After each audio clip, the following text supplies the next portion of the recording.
Welcome to the Prisma Meetup. This is our 8th edition of this Prisma Meetup. And in case you're not familiar, the Prisma Meetup is where we bring the Prisma community from all over the world to learn about databases, best practices, Prisma use cases, and examples of use of Prisma in production. And today we really have a very, very exciting lineup. We have Davide, who's joining us from the AzureSQL team. He'll be our first speaker today. And he'll be talking about Prisma TypeScript, AzureSQL, Serverless, FullStack. Oh my, that's the title of Davide Mauri's talk. I'm very excited for this. That will be followed by a talk some of you may be familiar with, Mike Cavaliere. He's going to be giving a talk titled FullStack Jamstack Fun. And finally, we have Victor Iris, who's going to be talking about boosting development with Prisma and GraphQL. So with that, I am very, very, very excited to bring Davide Mauri to the stage. And before I do that, I want to introduce him. And I also want to mention that throughout this meetup, you are welcome to leave your comments, ask questions, and we will get to the questions in the Q&A session following the talks. So please drop us a line. We'd love to hear from you. And with that, I'm going to now introduce Davide Mauri. Davide Mauri is quite a beast in the developer community. And Davide Mauri is actually the program manager in the AzureSQL database product group.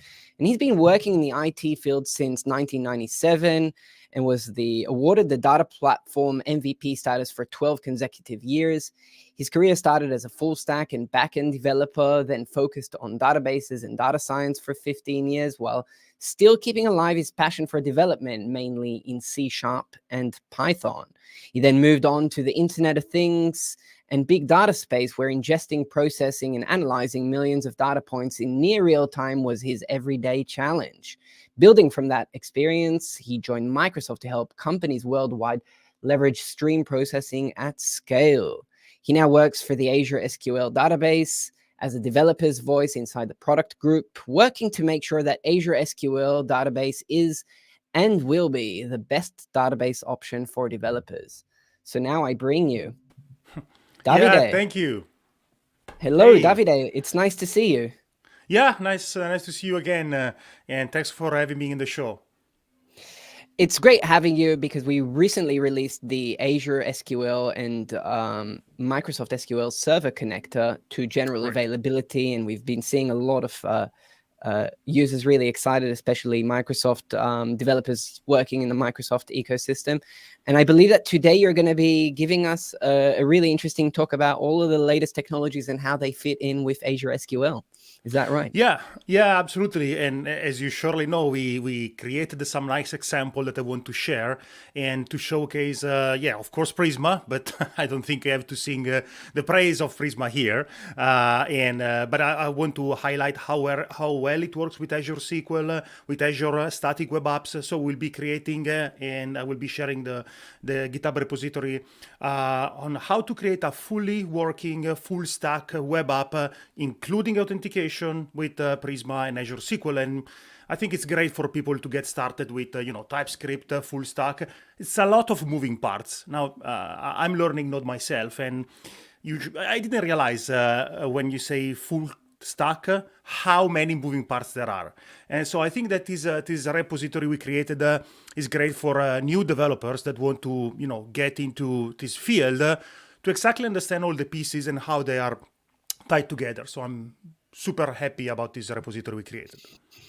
Wonderful. So now I'll give you the stage. I'm going to bring you your screen. Are you ready to share? There we go. We have your screen, and Perfect. I'm going to take myself off, and the stage is yours, Davide. Thank you. So let's start from the repository I was discussing, and basically you can just go to docs.microsoft.com and then click on code samples and then just search for Prisma. And then you will be finding REST and GraphQL. Of course, we did everything. To-do MVC example page. And basically this is the explanation of what this repository will do for you.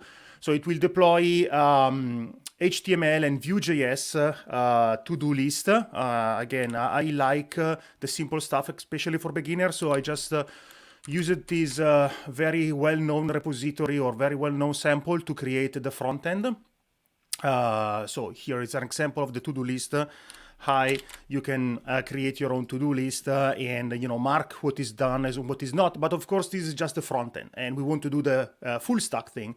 So we also need to create a backend. But luckily, the backend is very easy to be done because the HTML and Vue.js just sent JSON to some backend, and our backend will be created with TypeScript and Prisma, so it will be super easy to be created. And behind the scene, we'll store everything in Azure. And I will just then leave last 10 minutes of my presentation to tell you why I decided to use AzureSQL, beside the fact, of course, I'm in the product group.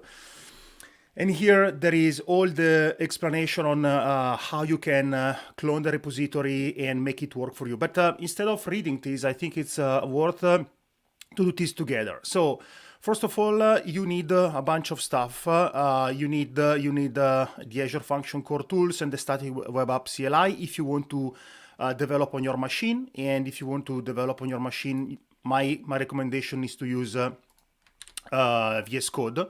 So you just clone the repository. This is a repository that then if you click from this page, you can go browse the code and it will bring you to the GitHub page. So you just go here, grab the URL and then clone it on your machine.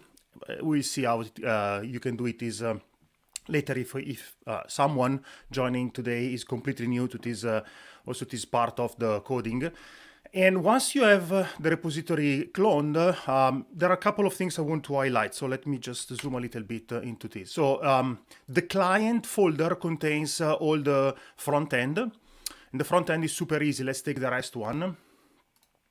It's just a super simple one-page view application that basically calls some API behind the scene and the to-do API, of course, and basically manage the fact that you may want to add a new to-do, mark a to-do as completed, or remove one, and so on and so forth.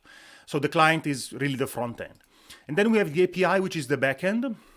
The backend is written in TypeScript, and we have two function working here. One that provides an example of how you can create a REST endpoint. Of course, here we are using Prisma. So, for example, getting, let me go here. For example, getting the list of all to-dos is super easy. You just do a find many, and this is something we'll discuss later. But basically, as you can see already, I want to make sure that I only return the to-do that I own, right? Because we want to create a real website. So it's not that we want to create a to-do and make it available to everyone, right? So we want to be able to be logged in. And of course, when I log it in, this logged user ID will represent myself. So I want to only return the to-do if someone issue a get method that I own, and this is true for everything. So even if when I create a new to-do, it is just answer to a post request, and I will use the create method provided by the Prisma client. And same as goes for GraphQL. So with GraphQL, you basically do exactly the same, but instead of exposing a REST endpoint, we take advantage of the GraphQL flexibility and expressibility, but again, always using Prisma. So for example, the mutation for adding a new to-do, behind the scene, just call exactly the same code that the REST endpoint would call, which is basically Prisma to do create and passing again the title of the to-do, if it's completed or not, and who owns or who created that to-do. So super easy. Now, this API, when we will deploy, will be based on Azure Function. But to have everything, so have the web part and the Azure Function part working nicely together, is pretty easy. You just have to, as said before, install the Azure Static Web Apps CLI that would then allow you to do just SWA start, specify where you have your client, specify where the API are, and then that's it.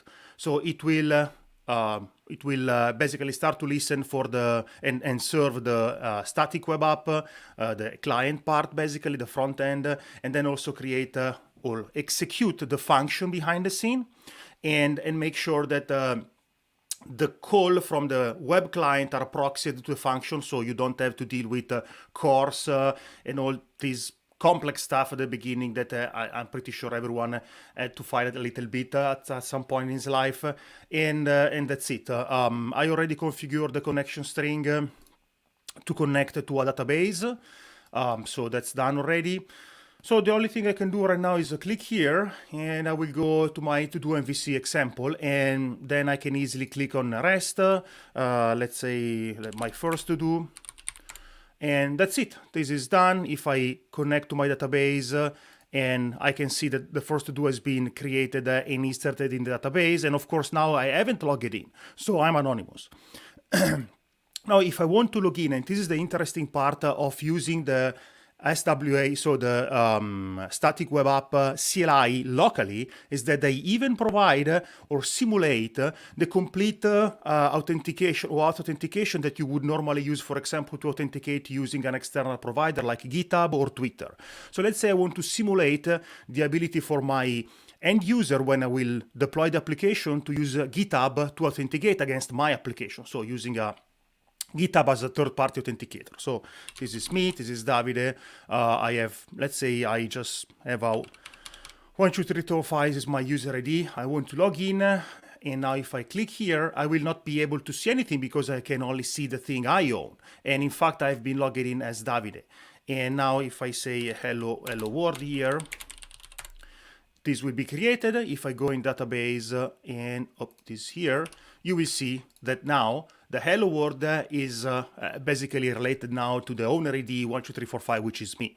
So even locally, I can simulate the full end-to-end experience or even debug it.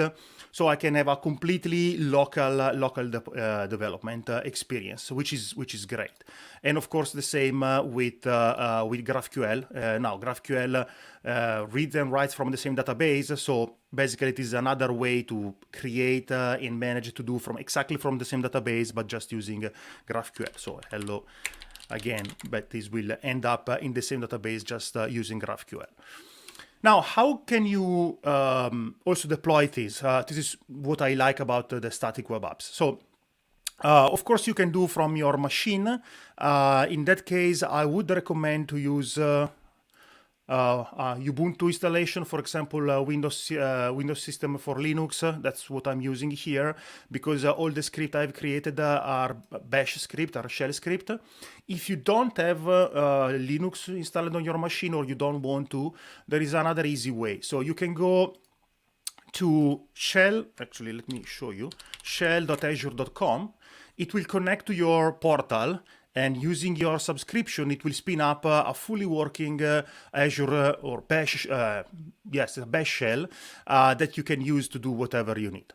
That's it. So the shell is done. Now, for example, here I can go to my Git directory, and almost everything you need is already installed. Of course, you can install additional stuff, but for example, Git is already installed.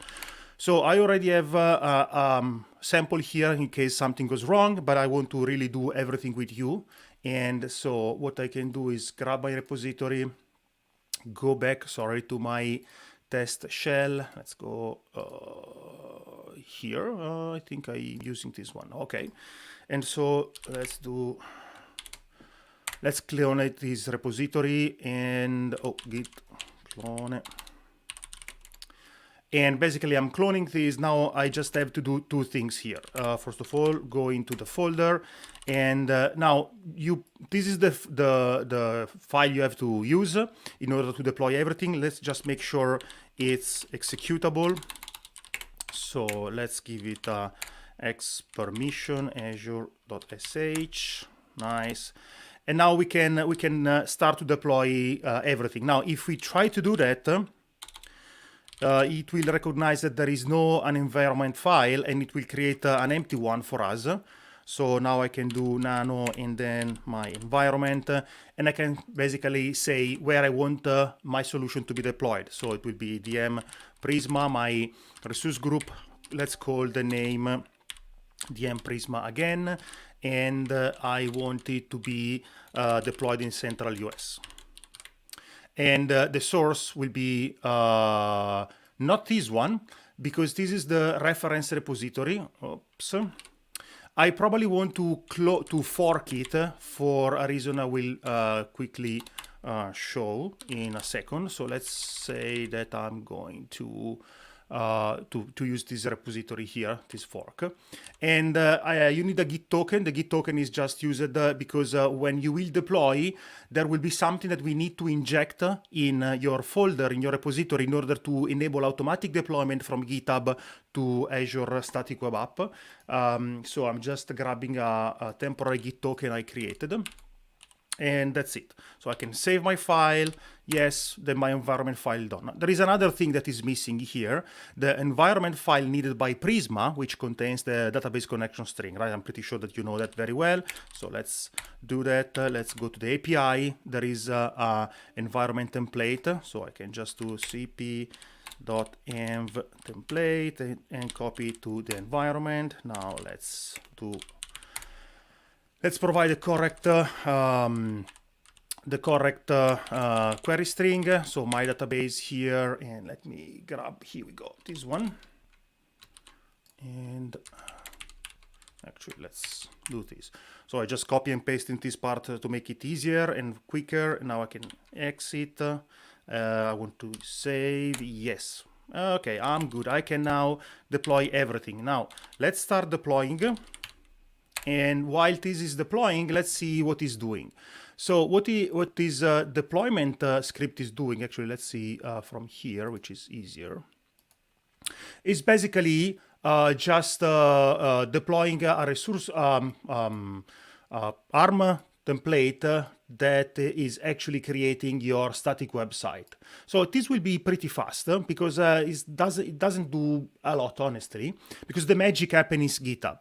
But so let's go to the portal and see what is happening here in my Prisma resource group. So this is the one test I already prepared, again, just in case something goes wrong, but I would expect here to have Prisma, which is the application we just deployed. If I click here, and probably the deployment has already finished, exactly, so it has created an application. But now this application is empty because we need the GitHub to start to push the application to the Azure portal. So let's remember that the application name is thankful field. So we can go, and it is just a random name that gets automatically created for you. So if we go to environments, you will see that this is waiting for deployment. And right now, unfortunately, the deployment will not work because Prisma uses some special technique to generate at runtime the client that is not fully compatible with Azure Static Web Apps. But luckily, it's very easy to fix. So you can go to your forked repository. I already forked the repository here to make it easier.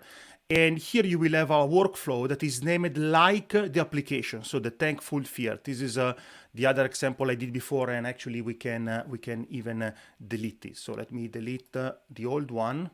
Yes, and let's just change this one. So this is what is created automatically, which basically say take whatever is in this repository and deploy it here in this application. Now, unfortunately, this is not working because at some point, Prisma will try to generate the client, but due to how the folder is, the file system is managed by the deployment engine, it will fail. So to fix that is super easy. Well, it's super easy once you know how to do it. I spent like a day, I think, just to figure out how to make it work. But likely the solution is very easy. You just have to tell specifically that Prisma needs to be regenerated several times because all these things happen in different folder, and so Prisma otherwise cannot find the client.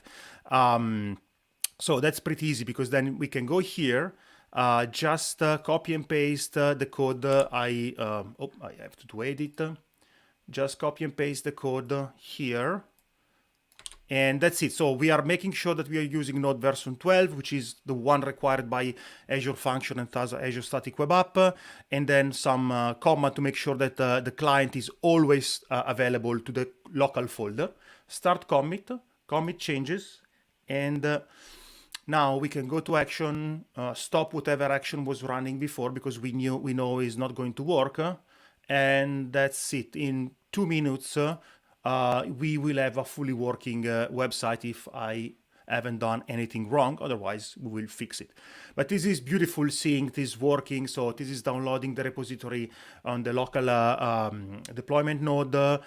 It will install all the node dependencies. It will generate the Prisma client, and it will do some magic to compress as much as possible the outcome of the building of everything, ship it to Azure Function and Azure Static Web Apps, and your application will be running. So in literally 2 minutes and 13 seconds usually, we will have a working website. And in the meantime here, you can see that this is now, it's already ready. That's probably not true. This was for before. We still have to wait for our deployment to work.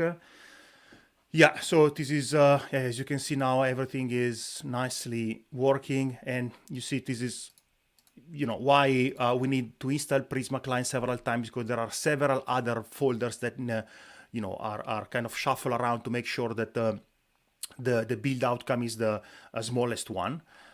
So now we are compiling everything after having correctly generated everything, and that should be almost done here. Yeah, post install, generating the Prisma client, perfect, and done. Nice. Now is compressing everything, sending it to Azure Function in, again, 15-30 seconds. We should be good to go. And the beauty is that everything happens from GitHub. So every time you make a change, you want to evolve your solution, you just commit your change, and that will everything will be deployed. So probably in the long term, you want also to change the script here in order to apply the migration that Prisma can generate to the database. So in one shot, you have the database deployed, the website deployed, the backend deployed, everything works magically. So usually is around 2 minutes and something second. So we should almost be done. Yes, that's usually 30 seconds is how much it takes to move the zip file to the portal, to the Azure Static Web App Engine, and then we should be almost good to go. Yep, here we go. The site is up and ready, so I can go here to Prisma, click on Browse, and here we go, the website. I can now, probably since for this example, I'm using always the same database to make it easier for you to follow. I would expect to see at least the first to do, because it's the only thing that the anonymous user can see. So let's see. Yes, here we go. So this is a website that you can actually connect to, work on it, and create any, public facing to-do that you want. If you want to create a private to-do, you have to log in. Now you will see that the experience will be different because it is a real experience. This is really connecting to GitHub and asking for permission to send your user email address and username to my application. And now if I go to REST, you will see I am logged in. Yorek is my GitHub user, and I can say hi from here. And you will see that in my database right now, hi from here belongs to another owner ID, which is the ID that my fictitious user ID for the GitHub user I just created. Honestly, this is amazing because in just 5 minutes, you can be up and running with a full stack, fully working with authentication. And it's just wow when the first time I was able to put everything together, because otherwise, usually building all this stuff usually take way more than just the 5 minutes I shown. And even building it, aside from the issue I had to make Prisma work with Azure Static Web App, let's say overall it took a day. Thanks to the fact that Prisma and TypeScript make life super easy, for example, to connect to Azure SQL. Now, having said that, now that you have an idea of the repository, what it does, how it can help you to learn TypeScript, full stack web app, Azure SQL. As I said, I just want to take the last 5 or 10 minutes. I'm looking at the comments or the times. if I'm on time, to just share a second why I decided to use Azure SQL. Again, beside the fact that, of course, I'm in the product group, but I'm in the product group because I think Azure SQL is really one of the best, if not the best, database for developers. I wrote an article on that, so 10 reasons to use Azure SQL in your next project. But I just want to mention a few things that you may not know about Azure SQL, because probably when you started using it, if you started a long time ago like me, things evolved really a lot. Like, for example, Azure SQL right now have, let me go right here, and then I can give it also give you some of the slides if needed. For example, we have a multi-model capabilities. We support graph models in Azure SQL, and it's actually a pretty good engine that handles graph models here. So you can create edge and not table. We of course support JSON, so you can easily send back and forth a JSON to Azure SQL. You can store JSON in a table. You can see a table like a JSON or JSON like a table, depending how do you prefer to work. You can use column store to speed up aggregation. And what I really like about Azure SQL is all the things I mentioned work very and amazingly well together. This is where we spend most of our time from an engineering perspective, to make sure that every feature we create is well integrated with all the others. So for example, you can create a graph model that contains JSON data, on top of which you create a column store index. And this, for example, is something that allows you to be flexible, quick, and with probably a nice model if you need to work, for example, on finding what is the most liked, or a song that you have to suggest when someone is playing using your streaming application. And just to give you an idea how performant Azure SQL can be on a small 2V core, using 50 million likes and 1 million of unique user and 1 million unique songs schema modeled as a graph. If you ask what is, the most common song or the most popular song based on the friends you have, it will take 30 seconds, which is basically a huge amount of time. If you create a regular index, the one that is typically used to do what we call the point lookup, so looking for a specific row, it will go faster, but still it's 22 seconds. If instead you use a column store index exactly on the same data, where you can even have the row index, the whole query to analyze which is the song that you should recommend to your user based on the liking of their friends will go down to 3 seconds only on 2V core, right?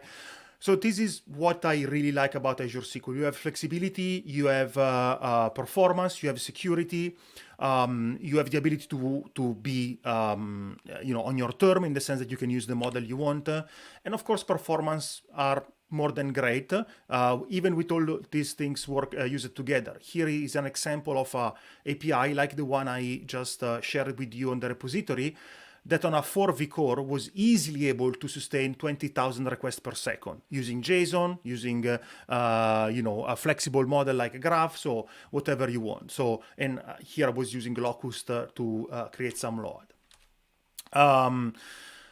So that's something I really want to make sure that you know. Then the last thing we want to highlight here, this one.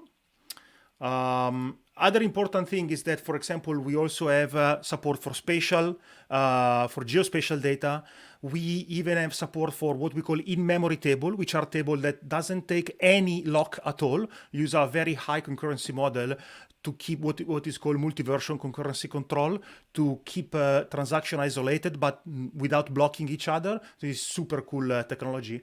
So again, all these things works very well together. And on top of that, you add all the security feature we have. Like, for example, we just added the ledger table. So you can have a proven audit trail of what happened to a table or to data. You can encrypt data at rest in flight. So it's really amazing, because our goal is to give developers as much as feature as you need, so you don't have to put this feature in your application and make it overcomplicated. And I think this is a very good example of how SQL can help you to be, and Prisma in this case, and TypeScript, to be super productive. Last thing I want to add, and then I am done.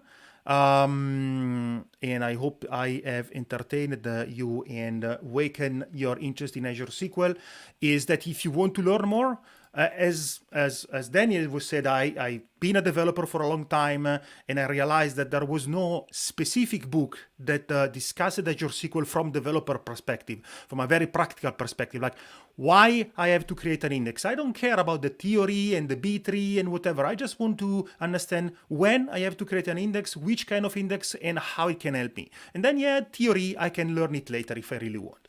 So we wrote this book, Practical Azure SQL Database for Modern Developers, to focus exactly on that. Give to new developers or developers that are new to Azure SQL all the details needed to be productive from a practical perspective, plus each chapter, the last section, give you detail to all the theory books and articles you may want to read if you want to get deeper into the topic. Otherwise, you will learn enough to be more than a happy developer, just by learning the practical aspect of it. And again, theory is something you may or may not want to learn. And with that, I am done in roughly 30 minutes. So I hope I have been able to show you something interesting. And let me put here, not this one, but yeah, here we go. The GitHub connection URL. That's it. That's all on my side, Daniel. Davide, thank you so much. That was really insightful, and I think it was really fun just to sort of even collaborate on this sample repository.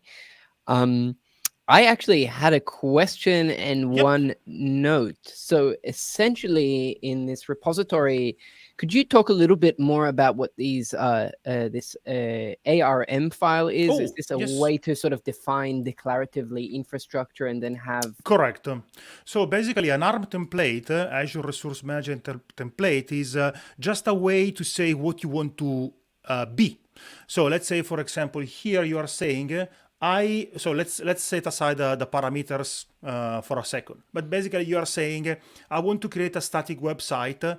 And basically, if you go to the portal, usually you are asked a lot of questions, like what is the size, what is the tier, if you want to create some application settings. So let me show it to you. So if you go to the portal, this one here. Yeah, for example, if you go to configuration, you will see that here automatically, an application settings appeared. Well, that's not magic. Normally, you would do manually, visually, by doing, add and then typing. But of course, you want to automate these things, and you cannot do it using a UI. So what you do is actually create, one way of doing it is creating a NARP template that basically describes all the answer to all the questions you would have asked otherwise. To simplify a lot. So as you can see here, I'm creating an app settings called database URL, and I'm taking the value from a parameter so the template can be reusable. For example, you want to have a different connection string than me, right? So you will still be able to use exactly the same parameter, the same template, but using a different parameter, it will work for your configuration. I see, gotcha. Very clear. Yeah, that's how you call it. So very nice. There are other ways to call it, but this is the one I like.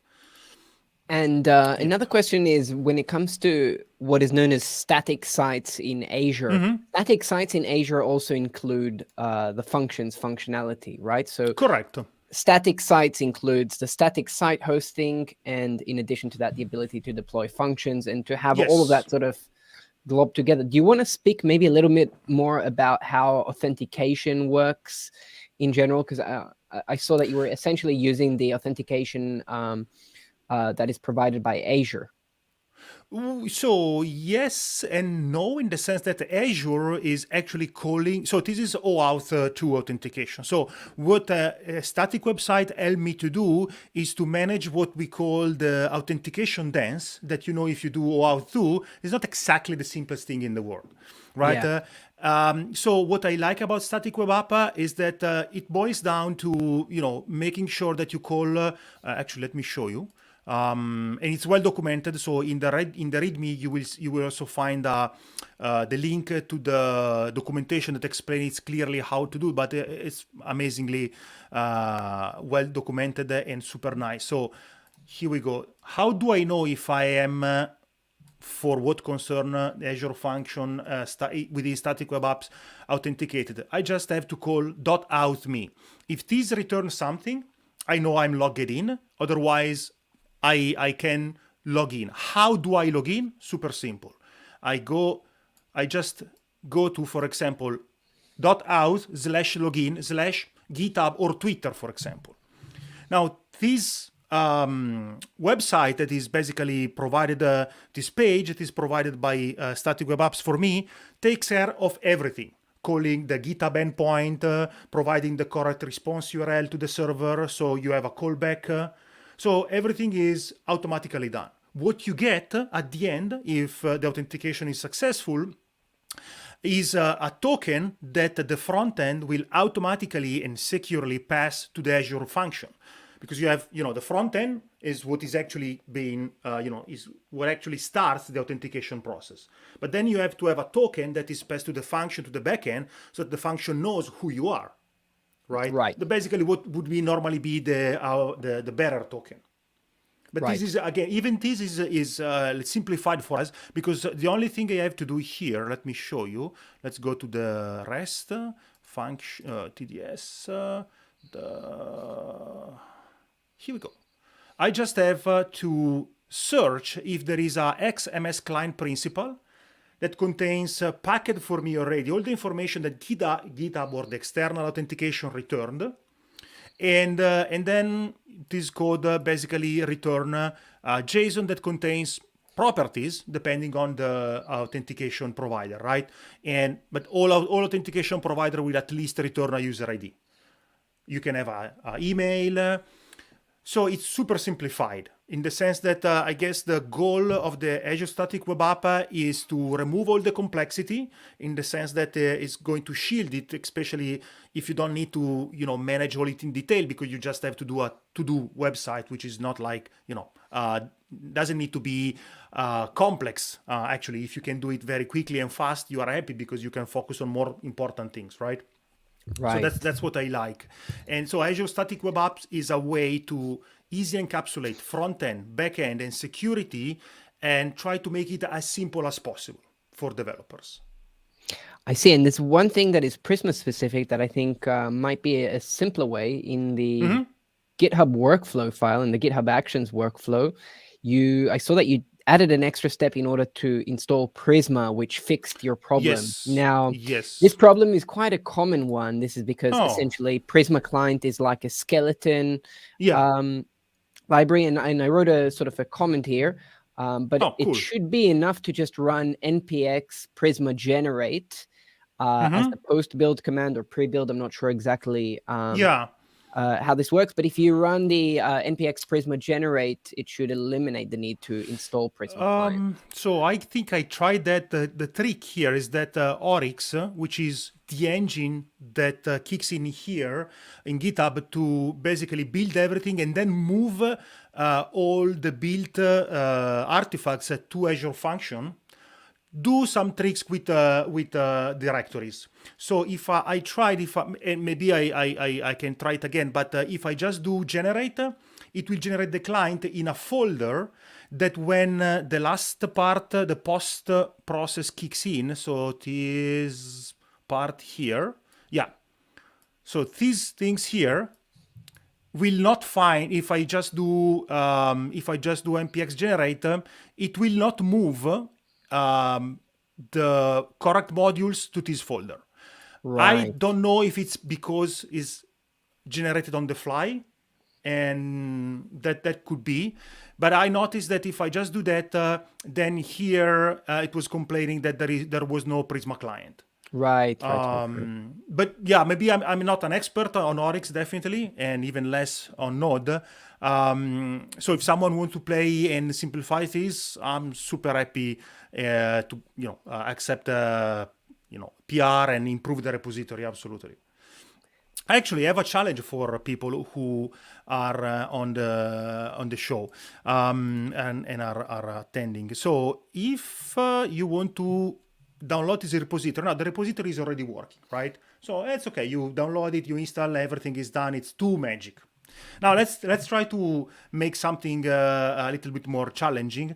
So what you can do is so when you run the repository on your machine, you can also download something called the to-do backend JavaScript specification, which is basically a test that will tell you if you have implemented the backend for the to-do MVC correctly, right? Because the to-do MVC frontend is sending you some JavaScript, some JSON, right? But how do you know how that JSON should be done, and how do you know which method you should implement? Post, get, patch, and how do they should they respond? So these specs is a set of tests that allows you to make sure that what you have done works correctly. But there is a twist. So, for example, if you run localhost, and this is where the function resides, you will see that this all works nice. So meaning that the repository already implement get and post and delete as the specification asks you to do. But then at some point you start to get an error.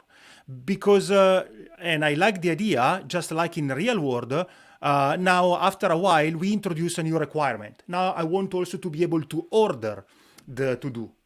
So we need to have a new field called to-do order. And it will be a good exercise, especially for those who are new, to try to change the Prisma model, to add support to order, change the code to add a support to ability to move the items and specify an order, starting from this repository. So they can start from something that they know it's working, work their way through making it, to evolve it, just like it happened in real life, and see how the entire process is. So I really like this repository and to do MVC story, because it really shows, even if in a simple way, the real world problem. Like you do something and the next day someone comes and says, okay, hey, requires some change, fix what you have done, right? So that's another nice things to do. Davide, it's been really great having you. Is there anything else you would like to share before we wrap up for today? I think I'm good. I hope that is was interesting. People liked it, and yeah, if you have any question even after that, just ping me on Twitter or email, and I will try to answer as soon as possible. Great. So with that, once again, thank you. Sure. Really looking forward to doing some more stuff on AzureSQL and just the Azure ecosystem in general, and hope to see you here soon again. Yeah, absolutely. Thank you so much for having me. All the best. Okay, we now come to the second part of today's meetup.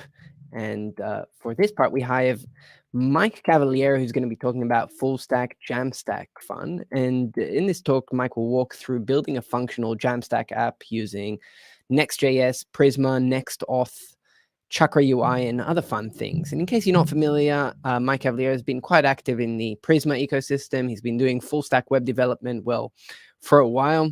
He's a senior engineering strategist at EchoBind and the author of Cut into the Jamstack, Build and Deploy a Full Stack Application Using React and Next.js. So with that, I'm now excited to bring you Mike. How's it going, Mike? Hey, Daniel. Good to see you as always. Yeah, it's been a while, but I hope that, your family is growing, right? And in the meanwhile, you're writing books, you're giving talks, and you're also a senior strategist at EchoBind. So I find it quite fascinating how you manage to juggle all of that. Yeah, I do too sometimes. But hey, you got to pay for all these kids, so you got to work hard. No, but it's this is like my getaway in a lot of ways. So I have my family time, and creating content and presenting is like the counterbalance. It nourishes the creative needs. So I'm glad to do it. So thanks for having me on, as always. Great. Well, are you ready to share your screen? I am. Let me pop over to it. Let's see. Just make sure I'm sharing the right screen. Okay. Give me 1 second. Can you see my slides? Yep. So I'm going to bring it up to the stage, and the stage will be yours, Mike. All right, thank you. Title of this talk is Full Stack Jamstack Fun. I love working a lot with the Jamstack, particularly with tools like Next.js and Prisma. And, these are tools I like to do demos with. And in this case, like I wanted to come up with an app that was specifically for the Prisma talk and something that utilized Prisma and my other favorite tools and something that was kind of time boxed and had a little bit of a fun element to it. So let's move ahead. Daniel already gave you a quick bio about me, but I want you to know that I've been working with a lot of technologies over the years. I've touched Ruby on Rails and PHP for quite an amount of time.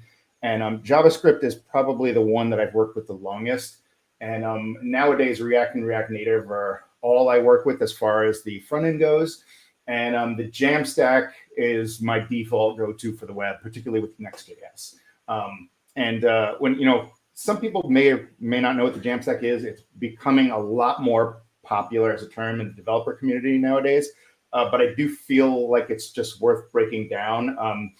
The Jamstack is a term coined by the Netlify people to refer to an architecture that is now becoming more and more popular. And I think most of you know the acronym, but Jam in Jamstack stands for JavaScript APIs and Markup. And what that ends up meaning is that instead of the previously common way of developing web applications where you hit a single web page and it goes to the whole application stack of either Ruby or .NET code, for example, touches the database, does a bunch of calculating to create an HTML page and render it. We know that on most requests, at least for static HTML pages, we don't need to do all that calculation. So the Jamstack says, put all the thinking in your API and create static HTML pages at build time, which ends up having a ton of benefits to it. Number one being that the stack is really fast because rendering an HTML page takes far less time than rendering a full application page. When you do need to render dynamic information, you're pulling it from the API and injecting it into the already rendered page. That in turn has benefits on SEO. Google likes fast pages, especially when it comes to mobile pages. Mobile is really important these days. Has an impact on security because your footprint is reduced. Instead of an entire page with lots of different application code that is potentially attackable, now it's reduced to whatever APIs you're pulling. And if you're using third-party APIs, those are in turn doing their own measures for security. Or if you're building your own API, you're doing your security there. You're not doing it for the rest of the stuff that's rendered on the page. Scalability is huge in the Jamstack because you don't have to do anything to scale an HTML page. It's inherently scalable. You can host it on anything from Amazon S3 to just a regular file server, and then the API can live pretty much anywhere else. And in addition, it could be both the front and the back end could be fully serverless. The HTML page can live on a serverless instance, and so can the API. And serverless in general is much more cheap than running a full-time application server 24/7. But lastly, the biggest benefit of the Jamstack that is relevant for this discussion is developer experience. And it's become a new term for just how enjoyable the stack is to work with, how easy certain things are, how quick your code changes appear, and all the other things that make development actually enjoyable and taking away or reducing the sucky stuff as much as possible. The stack that I normally use is very high on the developer experience end, at least in my own opinion.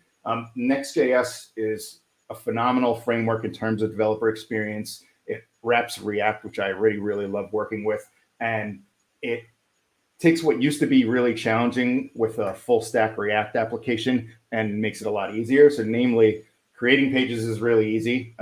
Creating like full stack isomorphic pages. It used to be in React land, if you wanted to have an isomorphic React app, you would have to do something a little bit differently if the person was coming directly to a subpage's URL, as opposed to navigating there through the website. You had to deal with like window.push state. You had to inject the front end content from the server side into the HTML template. And Next.js like takes all of that away. You don't have to do any of that anymore. All you have to do to have a full stack route in your application, a page, is just create a file in the pages directory. And the same goes for JSON API endpoints. If you need an API endpoint for the rest of your application to connect to, you just create a TypeScript or JavaScript file in the pages API directory, and the rest of your application will be able to fetch from it. So that among many other reasons is why I use Next.js as default. It's also got some built-in performance tooling that just makes your web applications really fast by default. And it's just all around great to work with. Database-wise, Postgres and Prisma are usually my go-to. Postgres because I like working with relational data, at least when I'm starting an application, because you can take it in any direction. You could do your data modeling, and if you find out like you have something that warrants a NoSQL application, you could always move it over to that. But by default, Postgres is just so scalable and so stable. Like you could use it for any general purpose and take it in any direction. And likewise, Prisma is, as we all know, is a great RM because it lets you deal with the fun things of creating a database schema and managing your data, and kind of not have to worry about some of the more tedious things like worrying about creating the database migrations and such. Querying your data is really easy with the two. Data fetching, traditionally I'll use either SWR or React Query. SWR is what I reach for first, just because it's really simple and fast. If I don't have to do anything complicated with caching or query manipulation, and I just want to fetch some data, I'll just plop SWR in. Chakra, likewise, is just a great UI library. It's fast, it's accessible, and it's a joy to work with. And for authentication, I always reach for Nextauth because it makes logging into things with one click with either GitHub or Google or Facebook or whatever you want to log in with. It makes that process much more seamless. And again, you don't have to think about the authentication process. You just paste in a bunch of code, pick your providers, and go. And it works really well with Prisma as well. So now, specifically for this talk, I thought to myself, I wanted to build something on the front end with this stack that I love. And at EchoBind, the company I work for, all the developers and designers get roughly 7 hours a week of personal investment time. And when we utilize that time, we could spread it over multiple weeks or do something in a particular week. And since this talk was coming up, I wanted to be able to ship an application that we could all interact with. And obviously, like if I was doing it in my investment time for 1 week, it had to be kind of capped at 7 hours, and I had to be able to build something useful in that time. I wanted to use the Jamstack because that's what I love to focus on these days. And because I was limited on time, I wanted to make sure that I didn't invent the wheel or get into the cycle of like, oh, I can do this better. I wanted to use existing tools as much as possible and focus on what was making the app unique, what was the enjoyable part of it. And also for projects like this, I never really like to spend money. I like to ship little projects like this all the time whenever I can, whether it's like for personal reasons or for business reasons. I think that there's so many tools out there in the open source world and in the hosting world that you should avoid spending money as much as possible. That's why I particularly leverage things like Vercel, and Netlify has free plans, and many of the APIs that I use have free plans. And then lastly, I wanted to have fun doing it, and that's where the developer experience comes in. So the thing that I came up with is Emoji Battle, and it's the makings of a game. It's not full-fledged interactive like Fortnite game, obviously, because what can you do with the Jamstack? You do a lot, it turns out, but this is what I could do in 7 hours. And so the concept of the game is just you have an emoji picker, we all log in, and when we click emojis, the ones with the most votes go to the top. And there's a lot we can do with it, but for now, why don't we just check it out? And I'm going to, let's see, switch my screen, I think. Actually, no, I can share this browser too. Can you see my other tabs, Daniel? Yes. Okay. So if everyone goes to emoji-battle.vercel.app, I'll also paste it in the chat. You can log in with your GitHub username. And I don't think I can paste it in the chat right now. I might be locked out of it, but I'll paste it in the private chat. But anybody who comes here can come in and you can start clicking emoji, and you'll see it update in near real time. So it'll show whoever logs in. So your name will be visible. So if you don't want to log in, I understand. But if you do log in and you're okay with your name being visible, it'll show up here once you start voting on stuff. And so if anybody pops in and you start clicking some of the emoji that we've got here, you'll see that the ones with the most votes will start propagating to the top. And as you can see, these are peppering in, and the one at the top is going to keep getting bigger and bigger. So if you've got a really fast hand, you can win pretty easily right now with the game dynamics that we have available. But let's see how far we can take it. Okay, so this guy's got 3 votes over here. Oh, we got 8 votes coming in. Oh, we've got a near winner. All right. So there's no real limit and there's no real winning. So we can kind of click on this all day long and see what happens. And we did that a little bit internally at Ecobine. It was kind of fun. So for the time being, the only way to determine the winner is go, oh, this is the winner. And then I go, boom, reset game. And then we just start all the fun all over again. And whoever's clicking the peach is clearly still clicking it. You are a champion. Oh, we've got avocados coming in first. So this is the game in a nutshell. And this is the kind of fun stuff you could build with a stack like this in less than a day. And this kind of thing could be taken way further. I think there's a lot of things that can make this actually fun, like animations and, I don't know, some kind of interaction between the emoji. So with that, you can feel free to keep clicking. I'm going to open this in the background, and I know that people are going to keep clicking it because, I don't know, for some reason, clicking an emoji is really addictive. But back to the slides that I've got.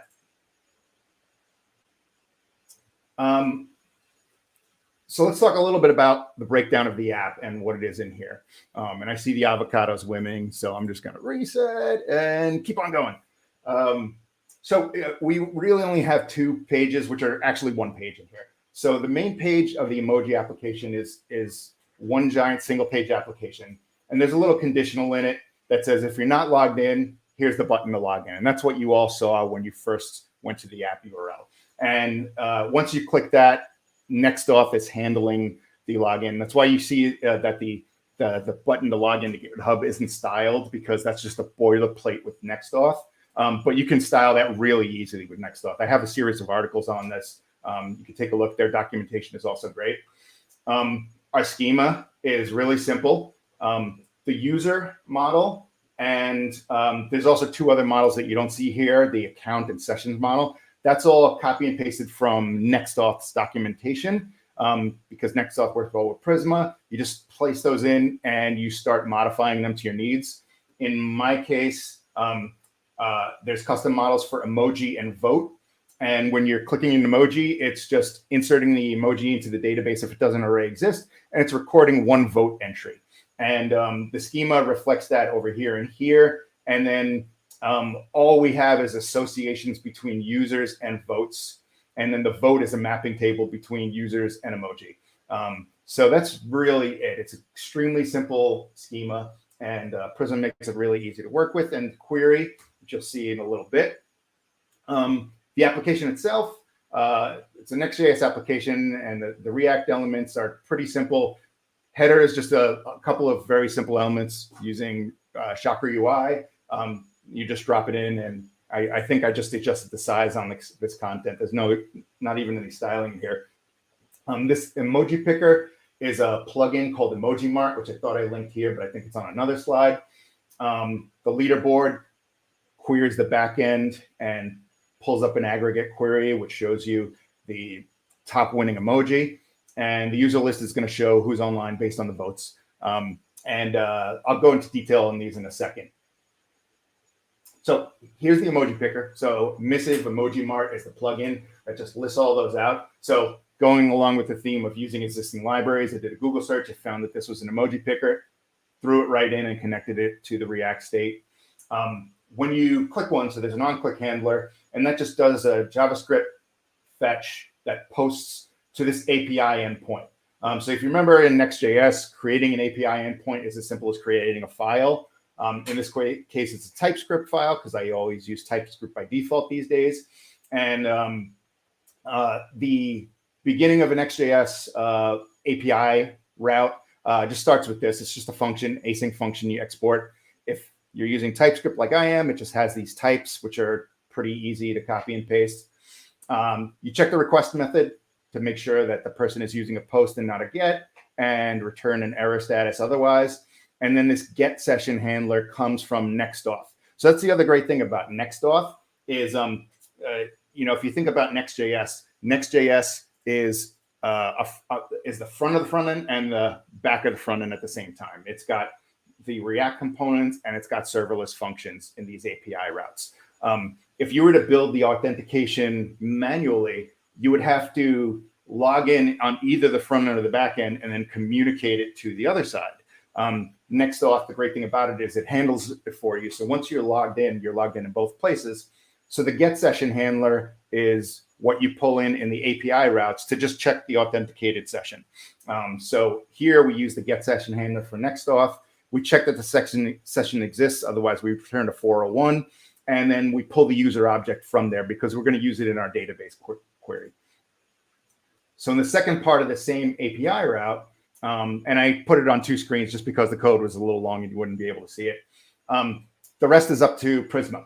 So we pull in the information about the emoji that we're passing in from the front end, the ID, name, the native code. There's a colon variable, so it just pulls in like what this emoji looks like. I think if you were to use it in Slack or something, it's unnecessary here, but I'm just recording it. And then you just take that information from the request body and then you pass it to Prisma upsert, and that lets us insert the emoji into the database if it doesn't already exist. If it does exist, it doesn't do anything with it. The where query is just looking for an existing record by this unified parameter, which I think is the emoji itself. I forget, but it was unique. I think it's actually the UTF-8 codes for it. But either way, I found that was a unique criterion that I could search on. And if it doesn't exist in the database, it inserts it. And the reason we're inserting it is because we want to be able to join on it later. So when we're pulling the information out of the database, that's when we're going to do the joins on the emoji. So in this, back in the API endpoint for creation, we upsert the emoji and then we add a single vote, because every time you click in it, it's just recording a single vote. And it just connects the emoji to the user object using the connect parameter. So the leaderboard and the user list components both follow similar paradigms where they're just using SWR hook to fetch a single API endpoint that we've created at a 200 millisecond interval. Now, this is the quickest way I could develop this. There's certainly better ways to make it faster, but for an MVP, minimum viable product, this is a great way to do it. And the cool thing is one Prisma call does everything. So this is the emoji list endpoint that I created in Next.js, which has a similar header and footer to the previous endpoint. So I'm just listing here the parts that are unique to it. And the part that is unique to it is the Prisma query. And we're using a find many to get all the emoji that fall into a particular window. So using the where clause, it's basically, so we're saying, give me all emoji, joining on votes. So we've got an include on the votes. Not an include, but I'm sorry, we're saying votes is true, which I think is a shortcut for the include. And we're getting a count of those votes. So within the select clause, I love this new feature in Prisma where you can use _count and then say, give me the aggregate counts of all the votes for a given emoji. And then I'm filtering out votes that are older than 15 minutes ago, because that's how we're treating a given session. And that's the quickest way to limit the rounds of the game by session. We're just saying, okay, 15 minutes ago doesn't count. It's not like I'm doing demos every 15 minutes anyway, so that's a good filter. And then I'm sorting them in order by clause by the most votes first. And that's what makes the other ones go up to the top. And then in the leaderboard component, I don't have the code here, but I'm just saying, give me a font size that is based on the number of votes and just multiply it by a factor of, I think it's 3 or 5 or something like that.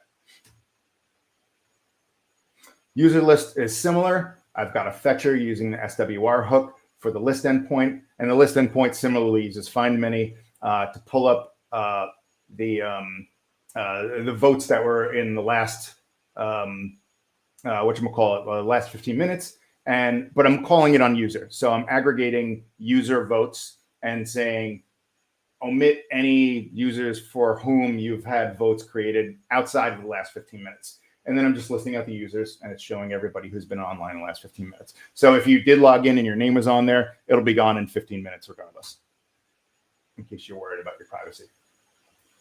So that's the entire application. The source code is online in the GitHub repo. You can totally take a look at it. And if you feel like contributing or hacking on something like this that's interesting, please feel free. There's plenty we could do here. Animation, I think, will make this a little bit more fun. Framer motion is included in Chakra, and if you haven't seen Framer motion, it's got great declarative animation capabilities that you can do some really amazing stuff with that would take a lot of effort in CSS, and then Framer motion, it's just really easy. WebSockets would be the next thing I do here to get the updating a lot more real time, because I think that's going to be make it a little more fun that you don't have to wait for that delay. It's a little odd. And we can actually do this now because there's free APIs out there that allow you to do WebSockets. So that's going to be a coming thing if I work on this again. And then the dynamics here, I think we could do a lot more with making it fun and engaging. Animation is going to play a big part in that. But I think the interactivity of it and giving you the ability to people to like click on the ones that are on the leaderboard and take a point away could be real fun. So what is worth learning about this experience? So we already know, I think the Jamstack is great, but it's applicable to a lot of situations. You can use it in the enterprise to speed up existing web applications. You could use it for MVPs if you want to scaffold a software as a software as a service application together really quickly. You could use it for a website, a static website that's driven by a CMS. You could use it for any kind of application you want. And particularly in this set of tools, the developer experience makes it really enjoyable to use, because while you're coding it, you're seeing the results of your changes really quickly, including full stack changes like this. Building fun things like this is a great way to just get better and really appreciate the tools that you're using. So I highly recommend all of you do it. And that's it. Here's the source code again. There's my contact info. Please reach out to me about the Jamstack or anything like it at any time. This is a link to my book where I go in depth on building a software as a service application with the Jamstack, which is a lot more involved than something like this. But it also, once you grasp these tools, you can build anything a lot quicker than you normally would have, because the tools themselves can work really quickly. And info about myself and my company is there. And that's it. Mike, that was really great. Thank you so much for that. Let me just change the name tag. Okay, there we go. We have it. We had a bunch of questions. I also had a question, but let's maybe first get into some of the questions that we had from the users. So Ricardo had a question. He asked, I get the awesome routing feature of Next.js, but what other advantages does it have over React and Vite? That's a good question. I haven't compared it to Vite immensely, and I haven't really worked with Vite. Is that the way to say it, Vite? Vite? I know I've seen the name around, but I haven't delved into it yet. I can compare it a little bit to something like Vue.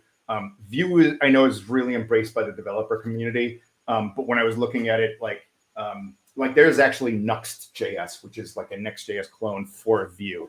I do know that it doesn't have quite the level of feature support as Next does, and I know that Next has Vercel backing it, which they've gotten many millions of dollars in investment. So there's just a lot of effort going forth on it. I can't comment on Vite, sorry, without knowing it much better. But if you feel free to drop me a tweet or an email, and if you have particular features of Vite that you think are relevant, I can tell you what the parallels in Next.js are, or maybe you'll teach me something and there's reason to use Vite over Next.js. Thanks for the answer. And then we also had Chris, who asked, Mike, why did you map camel case to snake case in your Prisma schema? I know traditionally Postgres uses snake case, but not sure why to use it in the context of Prisma. That's a good question. I was doing that while I was noodling with Nextauth. And so Nextauth, in their most recent version, they've converted everything to a mono repo. So the documentation for the Prisma adapter is different now, and things were a little out of sync. So I think I grabbed that snippet initially from an older version of NextAuth. So I probably just did that to get it done very quickly. I don't have a strong preference. I do know that people, I have heard of people running into some oddities or quirks when using camel case in Postgres, but I don't know exactly what they were. I don't have a strong opinion on either. Like I like using both, and I'm totally okay with both. I do like the reduced syntax of having, you know, just the Prisma camel case translate over in the database. So that's what I normally do. In this case, I was just copy and pasting code and saying, okay, this works, let's go with it for now. But no strong opinions there. Got it. And one final question that I have regarding NextAuth. So I've played around with NextAuth. It was already a couple of months ago. I think it was before the major increment, release increment that they had recently. And I'm curious, sort of, how do you sort of, so NextAuth allows you to say use GitHub as an authentication using the OAuth flow. I'm curious though, how do you persist users in your database? Do you do that in the callback, or do you just essentially get this token as, I guess, an HTTP only cookie that is passed essentially to all of the API endpoints, and then in the API endpoints you use that method that you get from NextAuth to verify the correctness of it, and then you just sort of rely on whatever the payload's there? That's a great question. And I could show you a lot easier than I can tell you. It's really easy in NextAuth, and the answer is you do nothing. So if you look at the NextAuth.js file that you create right here, all you have to do is say, let's see, where did I even put it in here? Usually there's a database parameter.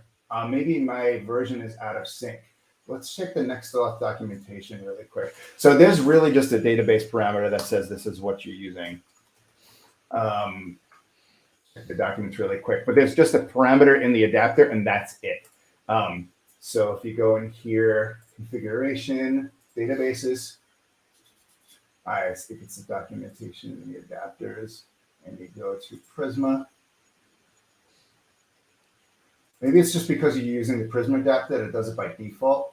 And because you have a data source database, it just does it. So the answer is it's quite simple, and it does it automatically for you. I think you can customize. You can certainly customize that behavior in the callbacks and such, but it automatically persists it when you create these session and user tables and such. I had to do no work. If you go back to the code that you showed, what you showed essentially is this callback. It's an API route, and that's what you configure when you configure the GitHub application for your authentication. This is essentially what you configure as the callback endpoint. So the callback in my case is just for additional functionality. I did not, the application would work fine without this. And this is what I had initially. It's just the Prisma adapter and the GitHub provider so that we could log in with GitHub. The only reason this is an override to the callback for sessions. And the only reason I did this is so that I could augment it and add the unique user ID from our database. That way I can join it in the Prisma calls to say this user voted on this emoji. That's the only reason this is here. So this is not necessary to get database storage. I see. So essentially you're just calling whatever parameter you're getting in, and it seems to me that you're augmenting that with the ID that you use to persist the user account in your database, like essentially. Exactly, yeah. Yep. Right. Okay, thank you. That was a really good explanation. Thank you for that, and a really cool demo. I mean, you know, you got us just clicking like mad people here. So, Mike, it's always fun having you present. And thank you. I hope to see you here soon. It's my pleasure. Thanks again for having me, Daniel. All right. Okay. Now I'm very excited to introduce our last speaker for today, and that is Victor. In case you're not familiar, Victor is also a Prisma ambassador, and today he's going to be talking about boosting development with Prisma and GraphQL. Victor is a senior full-stack engineer at Digital on Us by Tech Mahindra, where he helps lead the development of a product in the pharmaceutical industry. He loves working with TypeScript and Go, and he's one of the Prisma ambassadors. So now, without any further delay, I bring you Victor Iris. Victor, how's it going? Hey. Good, thank you. All right, so let's begin. Let's begin. I see you've already shared your screen, and I don't want to take any time from your talk, so here it is. I give you the stage. Thank you, Daniel. Okay, so this talk will be about how Prisma became a game changer for improving a challenging web application, and how today that application has grown into a bigger enterprise platform. So as introduced earlier, I'm one of the Prisma ambassadors. I've been using Prisma since the beta version and have built a couple of applications for clients with it. I'm also a full stack engineer at Digital on Us. And we are a company that provide technology services to many corporations around the globe, especially providing cloud-based solutions. And before, I used to program a lot with PHP, but from a couple of years ago, I've transitioned more to TypeScript and Go. So those are my preferred languages right now. And in this project, the focus was to extend the features of a web application in the pharmaceutics area. So as you may imagine, when it comes to chemistry, there are a lot of aspects to consider, right? Data science is one of the things that help us automate this kind of thing so that big sets of data are managed easily. So for example, if there is a chemical compound, we could test for the reaction under certain circumstances, temperature, water, things like that. And it will be just painful to do all that by hand. So it's something that is automated usually with data science. And the problem, though, in the company was that all these scripts created by data science were manually changed according to the business case that was required. So the end user will come with a certain scenario he had to test, and another person from the lab will take the existing scripts appropriate for this case and run it, and eventually respond to that end user with the results. So that's the reason why this application got created, to enhance that process.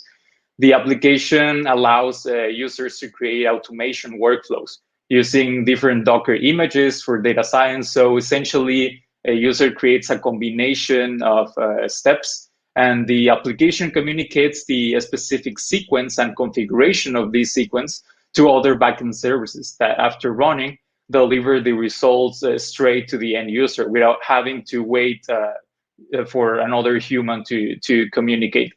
This improves the efficiency of the laboratories and definitely empowers users with endless possibilities, because now there are not just predefined business cases, but there are smaller pieces that they can change any way they want.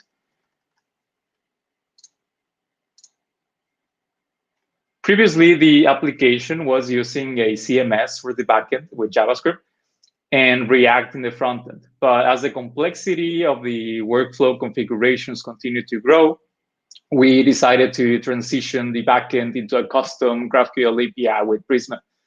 The first evident thing with this is that after figuring out the transition, the development cycles were way faster. New complex features were not only easily added, but they were also safe to add, because the Prisma migrations now were able to transform the existing data models into new ones very easily. And that in the past will have added the risk of data loss, or just increased the time of development, because we will have needed to create manually the scripts and take care of running those in each environment. The next huge advantage of Prisma in this project was the type safety. In the past, we sometimes will miss spelling errors during code review or deployment. And the CMS, as it was just using JavaScript, it will break during the runtime. No alert whatsoever was presented at build time. And with Prisma, all the CRUD operations, were strictly checked in both development and deployment time, giving a lot of confidence when adding new complex features. So we were able to move faster than before. Additionally, we implemented schema introspection in the front end and all the types that were previously created by hand by the developers now are fully automated and always in sync with our data model. We even on the API expose the types that get generated by Prisma. So we reuse that across the logic, because as we have dependency injection, for example, in some of our functions, instead of declaring literally the type that we expect to pass to it and keep updating it, we have this central exposure of the Prisma type so that we can reuse that over our own logic.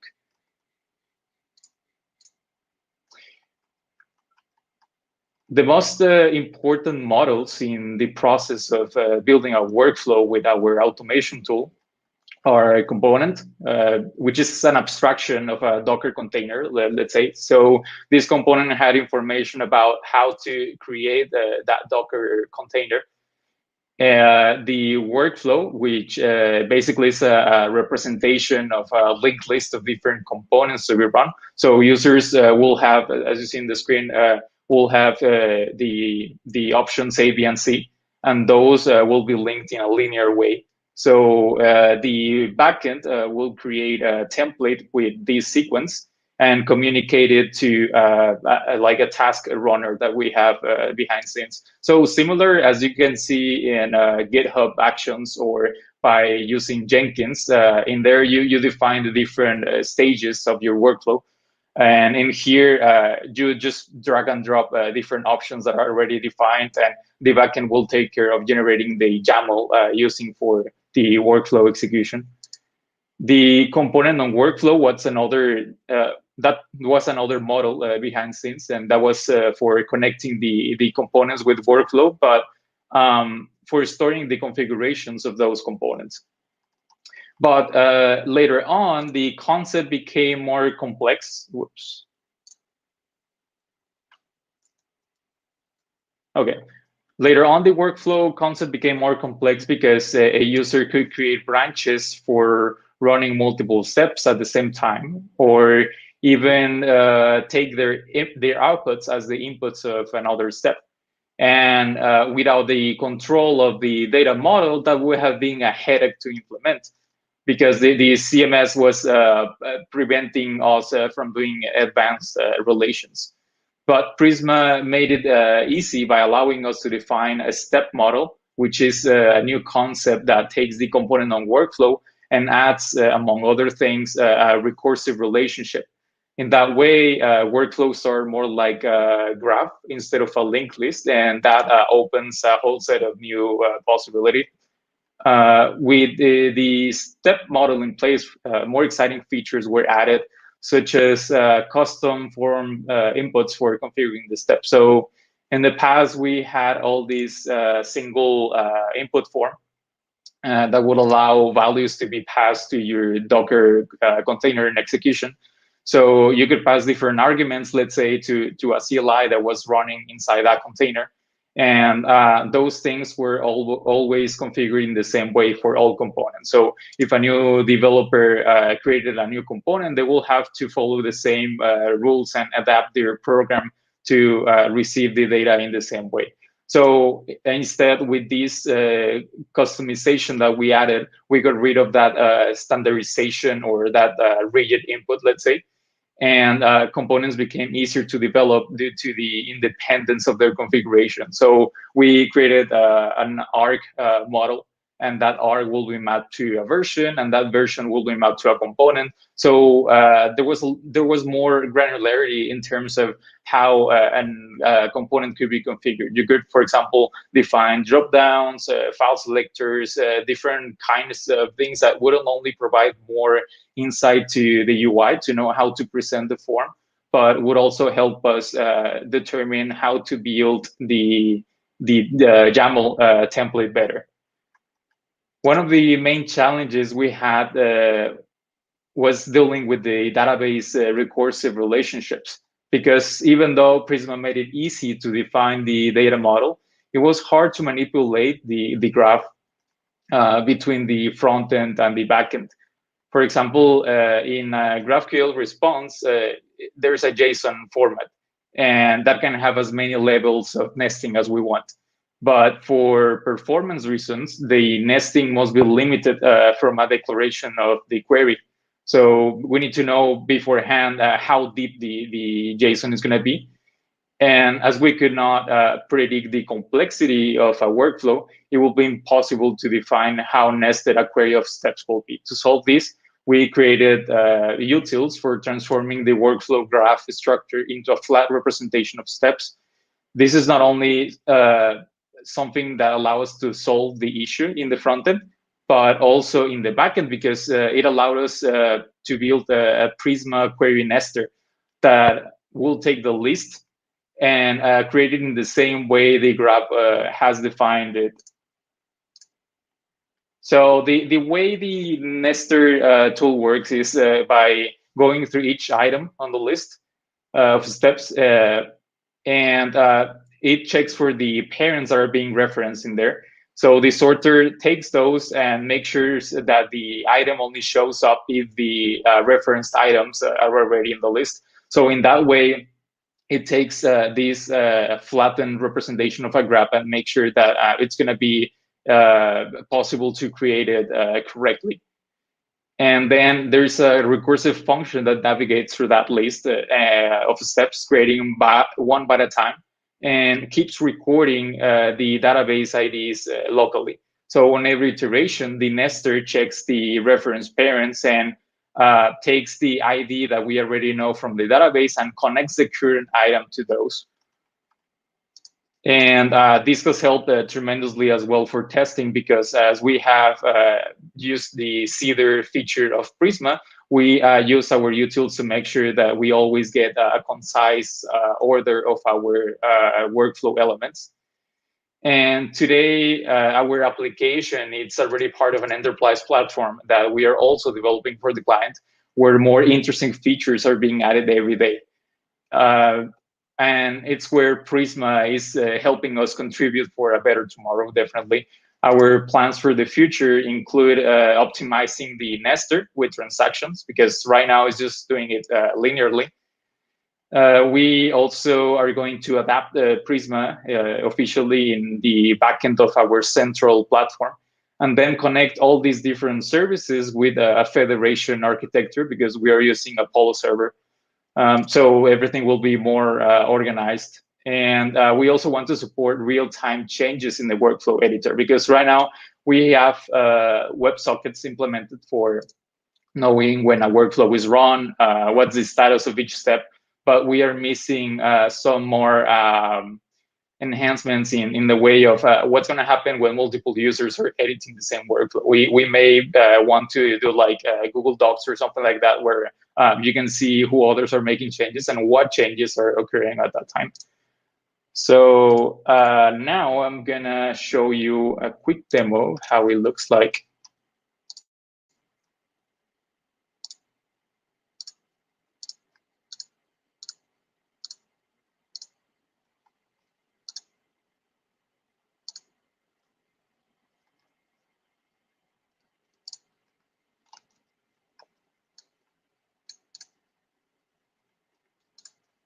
Okay, so it's going to be test.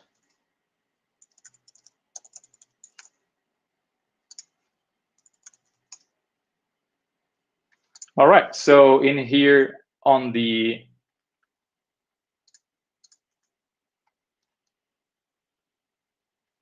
can you see my screen?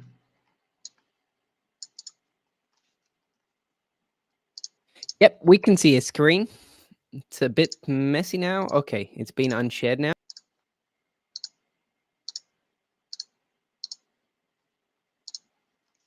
Can you see the screen now? Yep, that seems to be working. Okay, so in here we have these agents, which is where our editor is.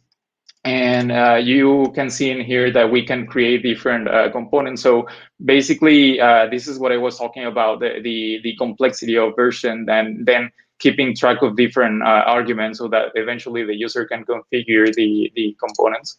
So these are just dummy ones created by our seeder. I'm just going to drag and drop it. And as you can see in here, it loads how the input should be for this component. So we have different things like drop-downs, text inputs. We have switches for Boolean values. We have a file selector. So these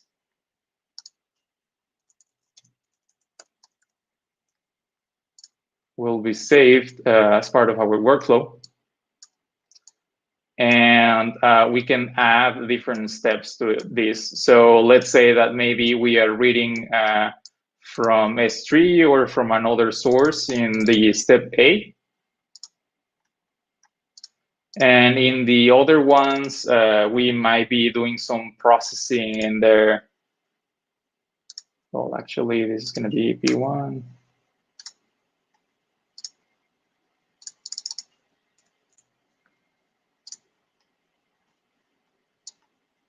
Then these may connect with a single one. So after processing all our data, we may have some logic that stores this somewhere. Maybe it exports to a repository, or maybe to an S3 bucket in another place.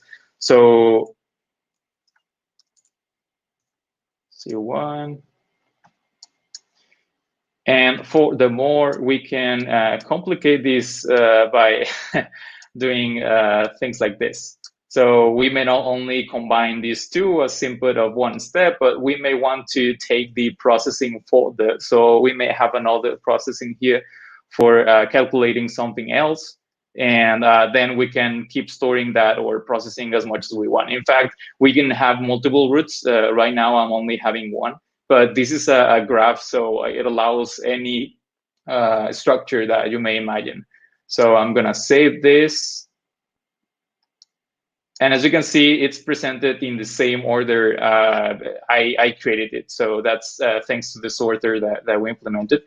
Now, I'm not calling directly the backend service that is in charge of running, but it's going to simulate that call. So yeah.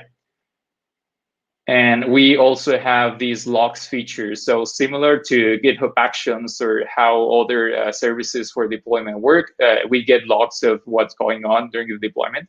And as you may have noticed, it is started with the loading status in here, and it propagated to the other steps. So this information is communicated from WebSockets directly, and that was that's being stored on our database with a cron job that we have running behind scenes. And connected to our Prisma instance, we have a hook that communicates this through the WebSocket. So that's how users get this information precisely. And all these lists as well in the backend is using the sorter tool that I was mentioning for flattening this complex structure. And yeah, that's basically it.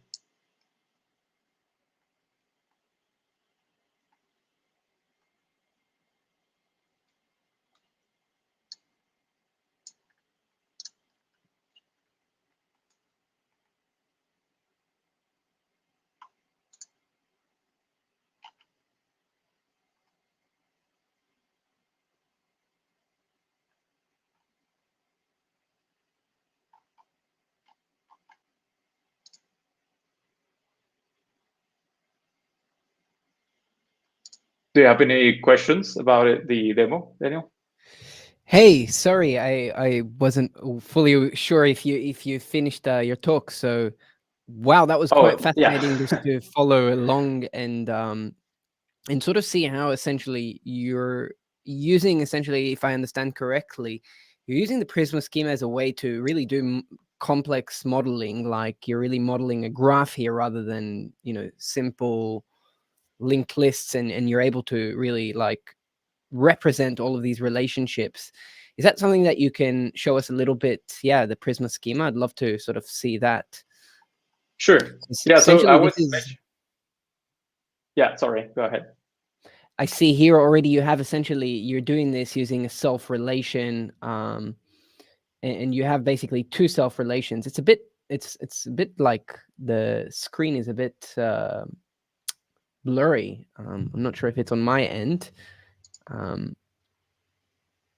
I see it well on the streaming preview. Okay. Yeah, maybe you can walk us through how you model these graphs. I see that you have. Yeah, I'll let you do this. Okay, thank you.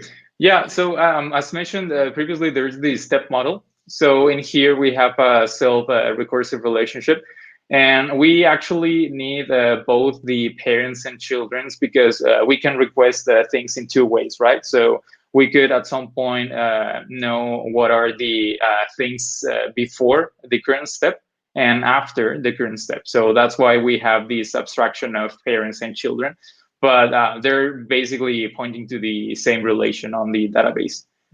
And in here, to each of these steps, we have a different combination of arguments that are possible. So all these drop-downs, text boxes, things like that are specified in here. So we can even make references across those arguments and do fancy things like not allowing a user to enter data in one of the inputs until one of the other arguments is configured. And also, when we submit a workflow and we detect in the backend that there was a required argument that has not a value, we reject that workflow immediately, because otherwise it's going to break our generation of the template, and it will fail unexpectedly when running it behind scenes. Mm-hmm.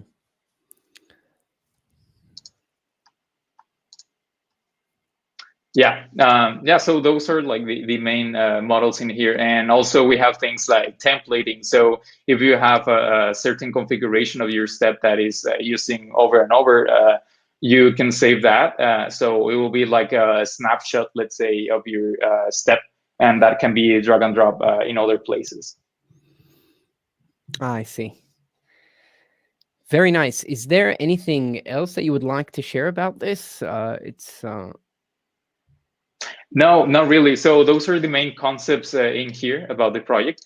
Nonetheless, I would like to mention that as one of the Prisma ambassadors, I want to help the community to understand all these different complex things that you can achieve with Prisma. So I'll be releasing a free tutorial this week, I think. So just feel free to follow me on Twitter. And also, if you have any questions about Prisma, I will be really happy to help you. So if you haven't already, Victor's Twitter is VictorIris_XYZ. Be sure to follow him. He's a Prisma ambassador. And yeah, I really look forward to checking out some of the articles that you're going to be writing. Thank you, Daniel. All right. So on that note, I think we're about to wrap up. Victor, thank you so much for presenting and for really walking us through, how you sort of like approach this problem and how you sort of modeled that using Prisma. That was quite interesting to see. And I hope that this serves the best of purposes in the pharmaceutics industry. Thank you for inviting me. I think with Prisma, we can achieve amazing things for a better tomorrow. Amen. So hope to see you soon, Victor. Thank you. Okay, we're about to come to a wrap up of today. So thank you so much for joining us for the Prisma Meetup. If you haven't already, be sure to hit the subscribe button. That way you can get notified about all of the future live streams that we're going to do and the videos that we're uploading on a regular basis. And with that, I will wish you a good night, a nice day if you're joining us from the US, and hope to see you here again. All the best.